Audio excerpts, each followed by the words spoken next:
Hey guys, what is going on? Welcome to another video here on the channel now. Today, if you have clicked on this video, you'll know that we are talking about something that isn't out yet. Warframe's The Duviri Paradox, which is heavily implied to be the next big main update, Update 32, which will follow after 31.5 Angels of the Zariman.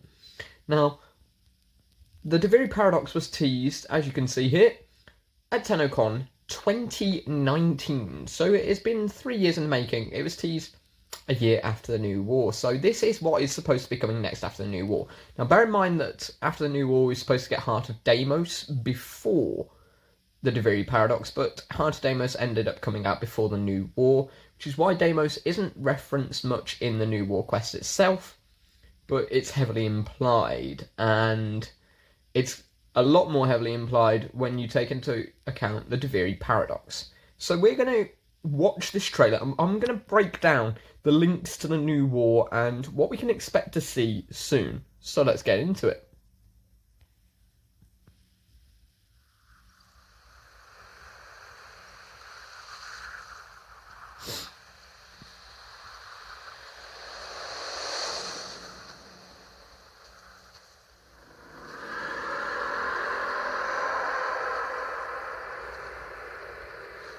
First thing I just want to mention is obviously we've got the Void Worm coming in now. A lot of people have already seen that in their dojos because you can glitch, and you actually get to see the Void Worm because the textures for it have been in the game for a little while. But that's not what I want to focus on here. Everything's in grayscale. Now there is a reason for this. This whole grayscale aspect here is that it links to the end of the New War. Now, if those of you who haven't watched the New War, obviously, this is going to sort of spoil you, but at the end of the New War, we see the man in the wall flying with the wall with his finger missing. When that happens, the whole screen goes grayscale, which is a reference to the man in the wall, and it's a reference to Duviri. It links the two together. So the man in the wall could be quite intensely linked to the Duviri Paradox itself, and obviously we know from the New War that he is very much linked to the paradox between the operator and the drifter, which is what we're seeing here, because we can see this older operator who we can assume is the drifter. But let's keep going.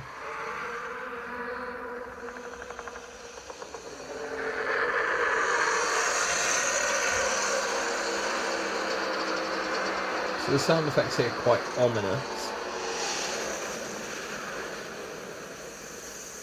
A little glimpse of colour, but not much there. Now, here's the key. The mask. The mask that this figure wears, this drifter, this older operator. I'm going to stick with calling him the drifter because that's what I believe he is intended to be. But that mask there is seen in the New War quest. When we are on board the Zariman following the drifter, you walk through what can only be described as an arboretum or a garden. And as you walk through there, you can see that mask hanging from a tree. Now, I did point this out in my replaying the New War stream, so if you saw that, you'll know exactly what I mean. And I'll pop a picture in here, but yeah, that mask is the same one hanging on the tree in the Zariman, which is very intriguing to note, linking the drifter from the New War to the Duviri Paradox, and just giving that slight nod to something that they teased a good 2.5 years ago.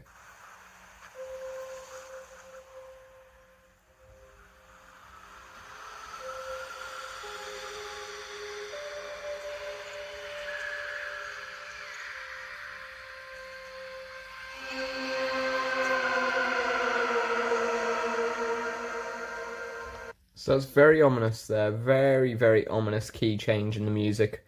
The sort of shrill sound makes it very creepy. But as you can see there, we have something in colour. It's the first proper thing we have in colour. And that splash of colour, we can see a ship. That ship should be quite recognisable to many of you. The sort of boomerang shape. It is the Zariman 10-0. So what's it doing in Duviri? What's it doing on the plains of Duviri? Well, it's yet to be explained, but with the Zariman coming to star charts in update 31.5, I'm sure we'll find out a little bit more in DevStream 160 when they're talking about the Angels as a Zariman update, because we'll find out a little bit more about the Zariman there and the whole Sanctuary thing that they teased last DevStream in 159. But there's a lot to be found out to do with the Zariman, it would seem. So if we carry on watching a little bit further.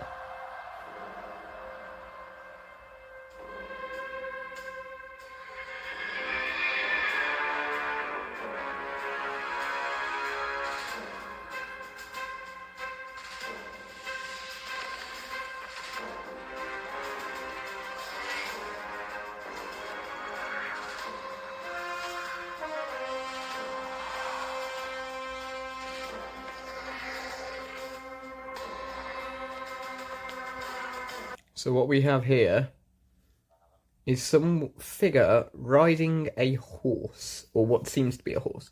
Well, this horse, again, was referenced in the new war. If you chose to play as the Drifter, which I chose to do on my replay, you will have heard when he first uses transference the very first time, he or she says, it must be easier, it can't be any harder than riding a horse, can it? That is obviously a reference again to Duviri, a very subtle nod to those that know about this trailer. Very subtle nod just to point out, yeah, the Drifter has ridden this horse before. It's almost confirming that this older operator in this trailer is supposed to be the Drifter. So, just very key thing to note there with the horse itself. Now, this horse rider rides towards the Drifter, and we see the Drifter try to use void powers, but as you can see, he doesn't have those void powers. Now, is that because, just like the Drifter, he didn't make a deal with the man in the wall to get those powers, potentially? We have yet to see.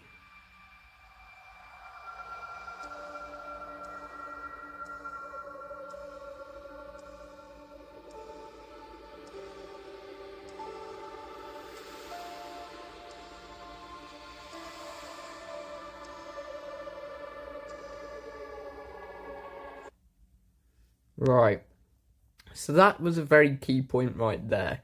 You see the operator hiding a gun in this hole in the ground, and then you see him sort of turn and run away. Now, that could potentially link up to the new war again, because, as we know, Ballas cast us and the Lotus through a void portal. Now, we don't know where we went during that time, because we then just see the rise of Nama, and the Drifter is fighting back, and then all of a sudden we're back as the operator again. So where was the operator confined to during all that time? Did the operator end up going to Duviri to help the Drifter help themselves? That's how this ties into a paradox, because the Drifter and the operator are the same person from different timelines. Under the theory of eternalism, as stated by Mother or Illyria and Charti in the New War, just because we've chosen one choice doesn't mean that the other option is any less real. Just because we're confined to one reality, the others can still exist. So, what if Ballas cast us through that void portal and we ended up in the plains of Duviri, where we found the Drifter and helped him get to the origin system so that he can help end the new war, so that we could work in tandem with our alternate selves. Just a little bit of a theory to go on there. And one also key thing to note with that is that you do hear the music for This Is What You Are. You hear the those distinct notes. Again, just linking it back to Warframe, linking it back to the operator, linking it back to the Lotus. It links it all together. And that's the key thing to note about this, is it does link in. So, what next? Right.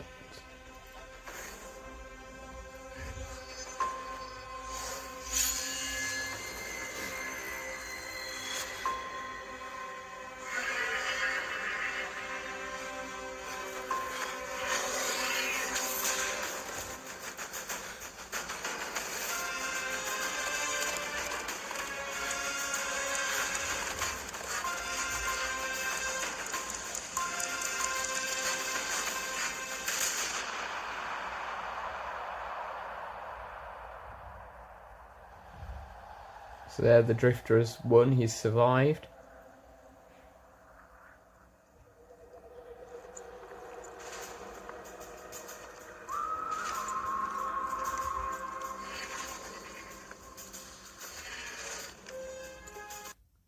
So there's one thing that you can pick up on there as well, is that as he starts riding the horse, you hear a whistle. The same tune that is whistled by the Drifter in the new war. Almost like on the plains of Duviri, there's almost a tune that's whistled by the people that are stuck there, perhaps? One that the Drifter whistles throughout the new war, because we hear him whistling it in Drifter's camp quite a bit. So perhaps, again, there's some form of tune. Perhaps the Drifter isn't the only person trapped here on the plains of Duviri. So perhaps there could be another faction here, or potentially another syndicate that we can talk to. Or perhaps there's even some outcasted Tenno that didn't get powers. But it'll be interesting to see how that one plays out.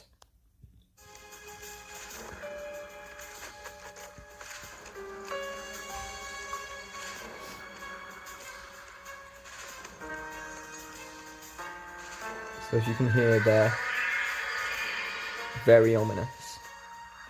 But then the ending now is crucial.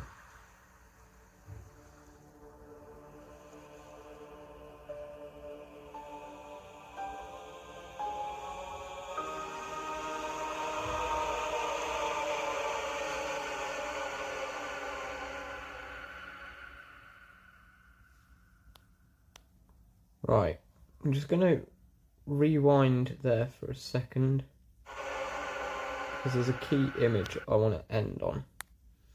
Right, this image here, you can almost see what looks like an operator sat on something. It's almost like evil. It's dark. Like, you can barely make it out. Then there's the smoke shrouding each side, hiding it in mystery and potentially darkness and evil. And what you heard there as well was, you hear the first 3 piano notes of This Is What You Are. You hear the ding, ding, ding. And then instead of going with the rest of This Is What You Are, which is da da da da da da, it goes da da da da da. It sort of goes off. It sort of starts with This Is What You Are and then twists it. It uses minor keys to make the music darker and twists it into this corrupted version of it. And that shows the paradoxical nature of the operator and the Drifter, because This Is What You Are represents the Tenno, it represents Lotus, it represents the normality.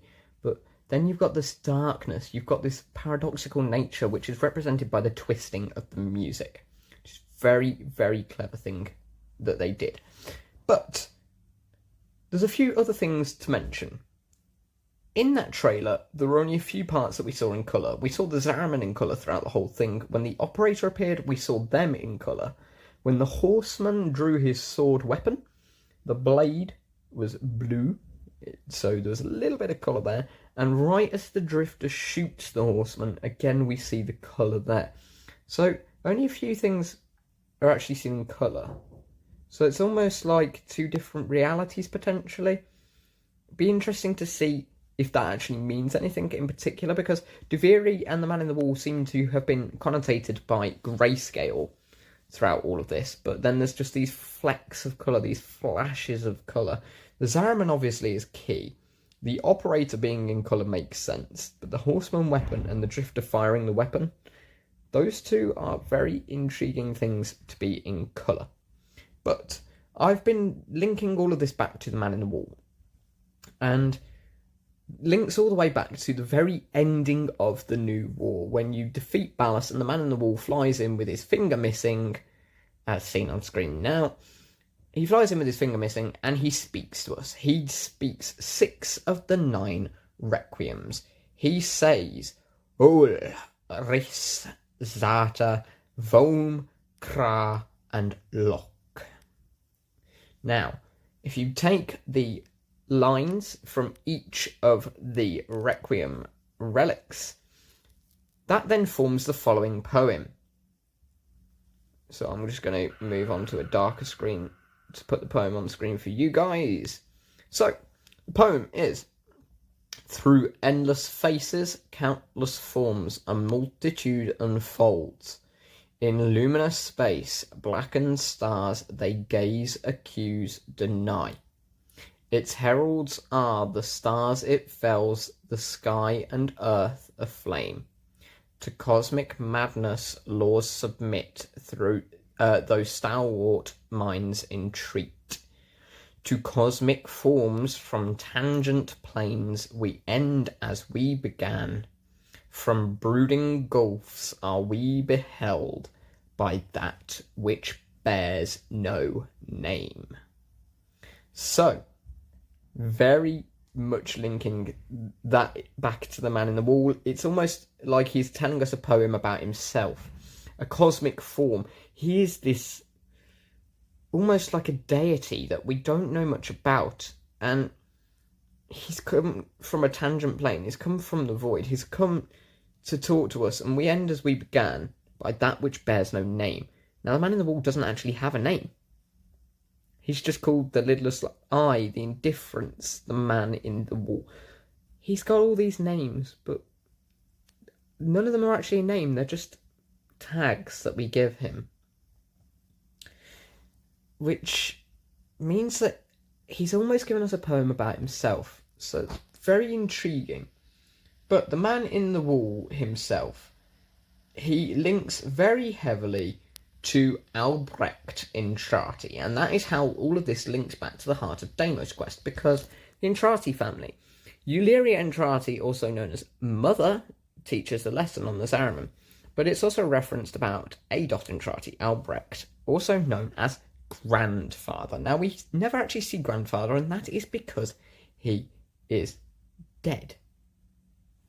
So, the first recorded encounter with the man in the wall in Warframe's history can be found in Albrecht's memories of his first expedition into the void, at the beginning of the Orokin era. He recounts how, after his Seriglass spell shattered and he fell into the portal unprotected, he found himself back on the floor of his laboratory, surrounded by shattered shards. He looked up, hearing footsteps, believing them to be his daughter, which would be Mother, or Euleria, but instead, what he saw was a copy of himself. Now, as we know, that is how the man in the wall appears to us. He appears as a copy of us. So then, taken aback, Albrecht looks around at his surroundings, an endless inverted cosmos, which is the void itself. He and this doppelganger were standing on a portion of the laboratory floor, seemingly broken away from his world. The entity then said Little Bengal to him, the nickname that his mother had given him centuries ago. So the man in the wall knew about Albrecht's past. He could see into that past. As the entity reached towards him, offering his hand, Albrecht ran back towards the main portal. When Albrecht returned from the void, he ordered his daughter to close the portal while his doppelganger was following behind. The portal collapsed and severs one of the entity's fingers, which is used in our railjack. The finger is in the railjack, and we use that to power our railjack. So that finger was cut off by closing the portal. And that's how they harnessed void powers. The entity was never seen by any other Orokin, which makes Albrecht question if he escaped from the void, or if his doppelganger did. Then, because he starts fearing that actually he didn't escape and it's the man in the wall, he refused to participate in continuity to prevent the doppelganger from wreaking havoc if it was this doppelganger. So when he did that, that's why he dies. He chose to die just in case he wasn't actually Albrecht. But it's very interesting. And the Seriglass Bell, you can still collect the shards for it now. From Grandmother, they can be bought for 20 grandmother tokens. You need 4 of them because you need them to craft 3 weapons, and you do need them to reach max rank with the Entrati. But it's also said that Mother keeps a Seraglass shard on her as a memory of her father, and she also uses it against Father sometimes as a form of weapon. So, all in all, the Seraglass Bell and Albrecht Entrati play into this very well, and the Requiem Words also are very, very key, because the 8 Requiems themselves, Albrecht Entrati gave recordings for them, which, if you are a high enough rank with the Entrati and Necroloid, you can access the Cosmic Clock. Then, as you go and stand on the 8 platforms around the Cosmic Clock, you can hear about the Requiems. So if I go through them in order: Zata, truth. It began long before us, we who now live our perfect and dull, endless lives. It began long before these moon palaces and body markets hurtling around our golden sun. It began long before our light coil thinkers, our radiation wars, our oil smoke. It began with us. The continuity and its twin, wonderless. The need for unseen shores deep in our marrow. No judge, jester, queen or king can escape this old blood, which is the Kuva. We are nomads, eternal. And when no ocean, mountain or sky could contain us, our gaze hungered starward. Afar they mocked us with their brittle light, winking and jeering like dangling ayatans, forever out of reach, illuminating the truth. Immortal as we are, we die with the sun. That's where I come in. So he's talking about continuity, the idea of Kuva, the fact that the Orokin basically gave themselves immortality. So he doesn't really like that, because the only way that they die is when their system dies. So next, Yahoo, form. My departure was a day less than any other. When I stepped inside the bell, I saw no crowd through its seriglass. No sceptical onlookers, no regal send-off. They all had given up on me and my paradoxical formulations. Paradoxical? Duviri. The wasted years had shown the void to be just that. Nothing. No energy, no entanglement, no form. To space-faring ambitions, a dead end. On the day my laboratory was mostly vacant of witnesses, most of all of expectation. Only my sluggish attendants, my sagacious Kavat, Kalaimos, and of course my daughter. I had raised her alone, but with inconsistent vigour. In those eyes, her mother's, I did see a terrible reflection of a man that did not exist. A brave and principled man about to make history. In truth, he was a void himself. An outcast, a joke, a nothing. Driven by my humiliation. Failure had made me bitter and reckless. I would dive into the depths myself to prove them all wrong. I gave the signal. My daughter grasped the lever. Kalaimos then belted out a desperate, rasping growl. But it was too late. So at that point, we're hearing about how he went on this expedition into the void to prove to everyone that the void was useful. The void could be used. The void was the future. But no one was believing him. So he decided to venture into the void himself. And his Kavat tried warning him as he did, but it was too late. So, Vome, order. The calipers yawed open the wall between worlds, stretching there a black trapezoidal gap. A door, a mouth. It yawned in the light of the room, splintering it to mesmerising, unearthly hues. And I, inside the bell, dropping obliquely towards it from my gallows. Mass and time rippled as a sudden vortex jawed before me. My head was vapour, my feet lodestone. The bell around me flexed like a rat paralysed in a winding, gulping snake. I faltered in the awe of it, stumbling against the seriglass, and with that shifted the bell's path through the wall. It grazed the caliper membrane, the edge of the door. No worldly edge was as thin, as sharp as could split even light. As the bell faintly grazed it, the seriglass was all at once rendered like strips of flesh by Dak's blade. My enclosure was beheaded in an instant, but still I fell sideways into the void. So the Seriglass ball or bell, it broke. It wasn't supposed to, but it kind of shattered, and he just fell then unprotected into the void, and not very good. So yeah, that's just not very good at all. Right. So fast, chaos. Death was on me, I was certain. I was face down, eyes clenched, my heart pulsing the last of its seconds, and my lungs burning the last of its air. A sudden nostalgia gripped me. I grasped desperately for memory of a storm just past, the fumbling pitch of a child's song, yet all of these thoughts seemed to steal away from my mind like smoke through a vent. I would die empty. I then became aware of another sensation. Physical, a web of pain, needles itching into my arm. At once I realised I was alive, lying in the bell's shattered seriglass. I groped the ground, warm stone, the floor of my laboratory. So I had never left, and so I had failed. Again. I heard a crunch alongside me, someone stepping through the shattered glass. With great shame, I gasped and rose my head to face my daughter above me. But as I opened my eyes, it wasn't her, it was me.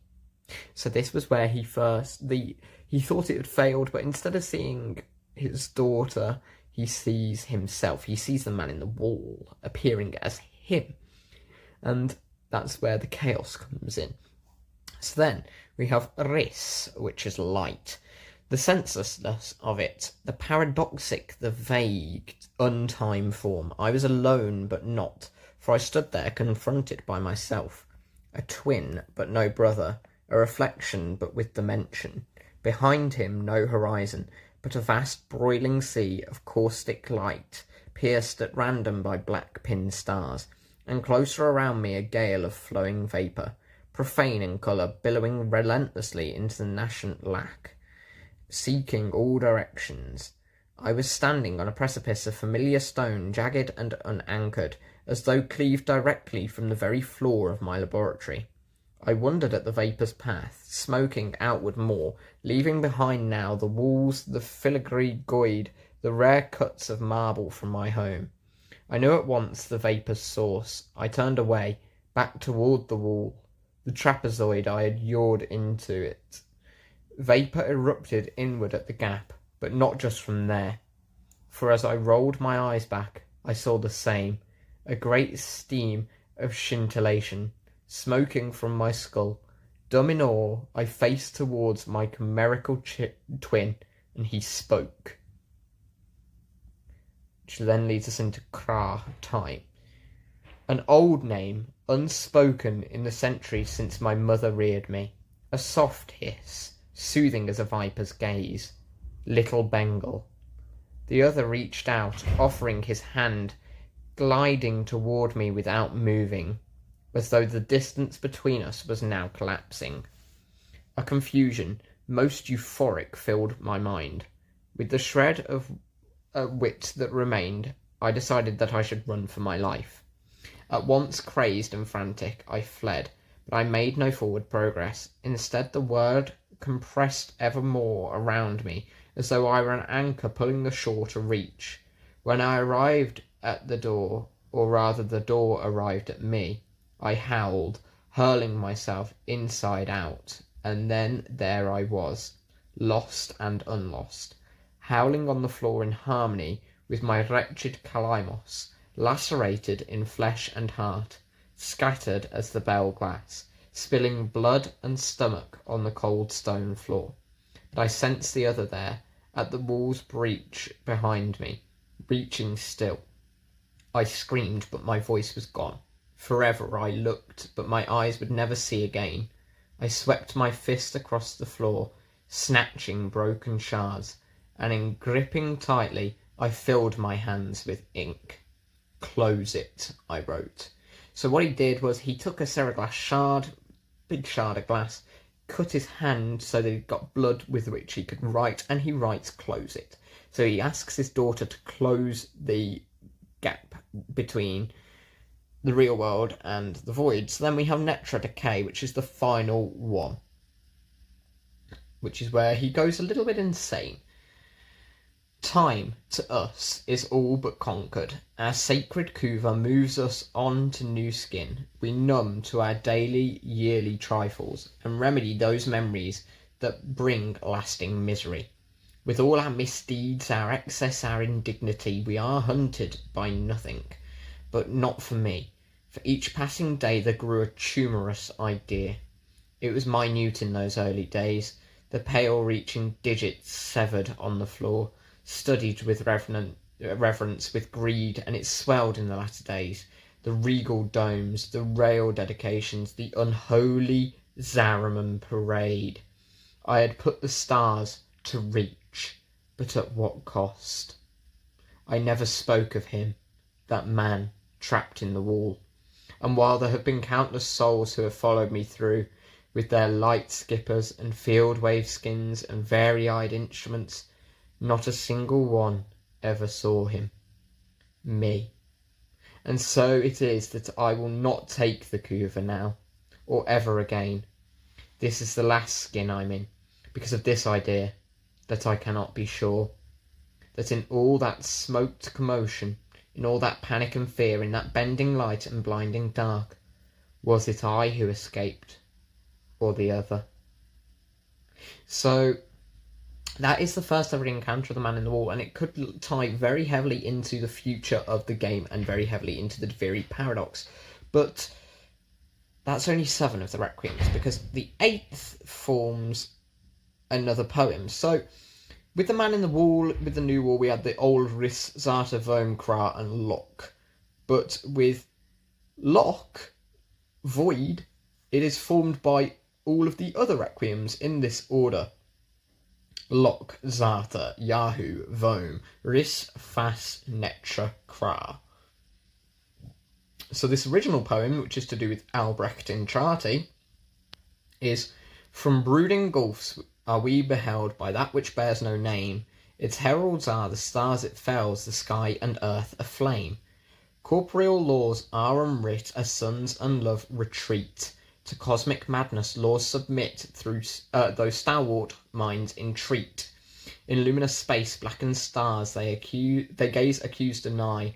Roiling, moaning, this realm of ours in madness lost shall die. Carrion hordes trill their profane accord with eldritch plans. To cosmic forms from tangent planes we end as we began. So that one rhymes, so that was the original poem. And he's beheld by that which bears no name. Its heralds are the stars, it fells, sky and earth flame. Linking obviously to the void. Corporeal laws are unwrit as suns and love retreat. Talking about how the origin system was dying and they needed to sort of unwrite the laws of corporeality because they needed to go on to what's effectively a 4th dimension. They needed more. In luminous space, blackened stars, they gaze accused deny. Everyone was causing him of lying about everything, so no one believed him. Roiling, moaning, this realm of ours in madness lost shall die. Well, it's a bit of a dark one. Then carrion hordes trill their profane accord with eldritch plans. To cosmic forms from tangent planes we end as we began. All of it tying back to the Man in the Wall and the Duviri paradox, the void and the Tau system. All of it linking perfectly together. But we will find out much more on the Duviri paradox with the Angels of the Zariman update, which the dev stream for that is at the start of March. So dev stream 160 will give us a lot more information, but I know this was quite a long video with a lot of information for you guys about the Duviri paradox and what is coming in 2022's Warframe. But with that in mind, guys, thanks for watching the video. I hope you find it very informative and enjoyable, and I will see you all in the next one.